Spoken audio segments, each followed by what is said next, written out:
Let's discuss question number 13 now. KVS PhD Physics 2018. Question है ball of mass 100 grams suspended from a spring execute SHM with a period of 3 seconds and amplitude 12 centimeter. The ball start from the extreme point at t equal to 0. यानी कि already जब time की value 0 है तो extreme point पर है, तो हमें बताना है कि 1 सेकेंड बाद कितना डिस्प्लेसमेंट हो जाएगा. अब देखो, जो बॉल है वो सिंपल हार्मोनिक मोशन एग्जीक्यूट कर रही है. इसका मतलब ये है कि टी इक्वल टू 0 पर ऑलरेडी वो एक्सट्रीम पॉइंट पर है, यानी कि इस तरह से ग्राफ होगा उसका,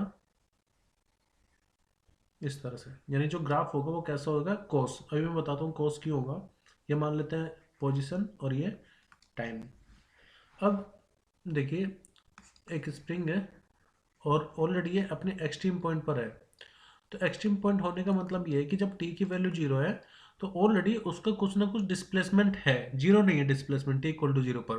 अब सिंपल हार्मोनिक मोशन में दो तरह के सॉल्यूशन पॉसिबल हो सकते हैं, जैसे x equal to a cos omega t या फिर x equal to a sine omega t. तो यहाँ पर हम कौन सा लेंगे.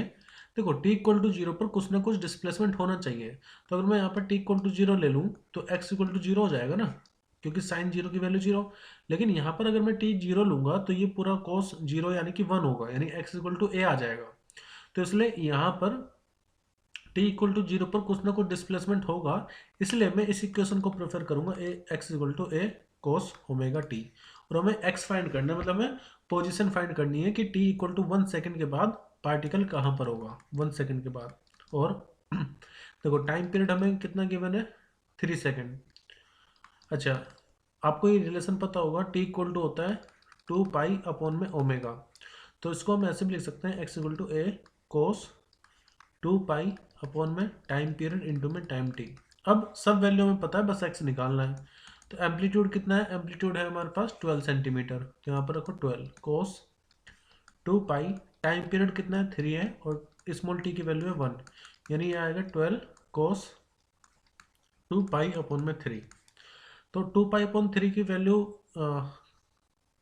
देखो कोस 2 पाई बाय 3 की वैल्यू हमें निकालनी, तो आप इसको ऐसे लिख सकते हैं, पाई माइनस पाई बाय 3, यानी कि 180 डिग्री माइनस पाई बाय 3. अब ये जो पाई माइनस पाई बाय 3 लिखा है, इसका मतलब ये कि हम जो वैल्यू निकाल रहे हैं वो सेकंड क्वाड्रेंट में होगी, और सेकंड क्वाड्रेंट में कोस की वैल्यू होती है नेगेटिव. तो इसको आप ऐसे लिखें, जब पाई होता है तो पाई में कोस कोस ही रहता है, तो कोस पाई बाय 3 आएगा, लेकिन जो भी वैल्यू आएगी वो आएगी नेगेटिव. अब कोस पाई बाय 3 की वैल्यू होती है 1/2, तो यहाँ पर आ जाएगा 1 माइनस के 1/2.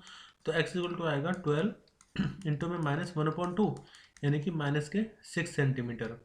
अब देखो, जितने भी ऑप्शन है उन सब में 6 बस यहीं पर आ रहा है, और -6 का मतलब है कि वो जो मीन पोजीशन है उसके नीचे है, डाउनवर्ड है, इसलिए माइनस साइन आ रहा होगा.